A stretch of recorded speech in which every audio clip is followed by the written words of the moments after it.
सत्य महिमा आश्रम रे नियारा जन्म दिवस पालित। खंडगिरी स्थित सत्य महिमा आश्रम परिसर रे विद्यार्थी सियांसी को 14तम शुभ जन्म दिवस अनुष्ठित होइछि। आश्रमर मुख्य साधु मधुसूदन दास को पौरोहित और सांबादिका रीना महांती संयोजन रे आयोजित कार्यक्रम रे मुख्य अतिथि भाव में शिक्षाविद रोहित प्रधान, सम्मानित अतिथि भाव विशिष्ट समाजसेवी मनोरंजन महांती, पद्मचरण बेहेरा उपस्थित रहिबा सह जन्म दिवसर शुभेच्छा जणाइबा सह असहाय अभावी किछि महिला को यह अवसर में खाद्य वस्त्र बंटन करा जायतिला। आम संस्कृति परंपरा हेउछि महान,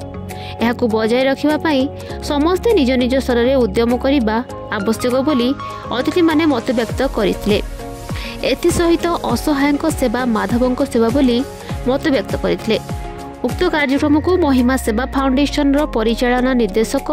नारायण खुंटिया, रमेश कुमार महापात्र, ऐश्वर्या त्रिपाठी परिचालना करथिबा बेले धन्यवाद अर्पण करथिले सांबादिक अरविंद त्रिपाठी। एटा बहुत नियारा ढंगर कार्यक्रम आम जन्मदिन करूँ, होटेल करूँ, कौटी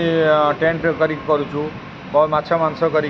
आप्यायित करूँ। कि एगोटा बढ़िया जिनस है महिमा सेवा फाउंडेशन ठारे ये अलेख बाबा जो आश्रम अच्छी ये आश्रम पिलामानंको हमर समूर जन्मदिन साधु सन्यासी को खाद्य देवा संगे संगे असहाय मानक वस्त्र बंटन गोटे बहुत निरा कार्यक्रम। शीत दिन बढ़िया कार्यक्रम ये कार्यक्रम हवा उचित एवं आम से झील को आशीर्वाद करूँ से भविष्य जीवन उज्जवल हो एवं माँ बापा ये कार्यक्रम को आनंदर सह करछंती आम शुभेच्छा जनाऊँ एवं खुंटिया भाई जी कि कार्यक्रम को ये परिचालित कर कार्यक्रम धन्यवाद अर्पण करूँ। समस्त को कार्यक्रम बधाई और आशा करूँ कार्यक्रम ग्रहण कर लोक मान दरिद्र नारायण को सेवा देले बहुत बढ़िया हम नहीं अनाग्रह देखेबाटा भूल न भूल हूँ आम मानकर बापा माँ जो मैंने अच्छा अजा आई जेजे जेजेमा से मैंने जदि ठीक छोट बेले जो भाई संस्कार देवे से भाया तेणु सी टीवी देखुं मोबाइल देखिकी नुआ पीढ़ीर जिनस देखुं पश्चिम संस्कृति की आपणाऊँगा भारी सहज जोता पिंधि मंदिर को जीव माछ मांस खाइब तेणु एगुड़ा सब आनंददायक कथा नाच गीत कर तेणु आमर अच्छी ढांचार परिचालित हम संस्कृति परंपरा जीव तेणु आमर जो संस्कृति विज्ञान सम्मत संस्कृति ताको ग्रहण करने एम हल्का संस्कृति नाच गीत मशगुल होती तेणु से आग्रह प्रकाश कर बापा माँ मैंने पिला दिन जब से आड़ को ढलेबे निश्चित भाव में देखो सरस्वती शिशु मंदिर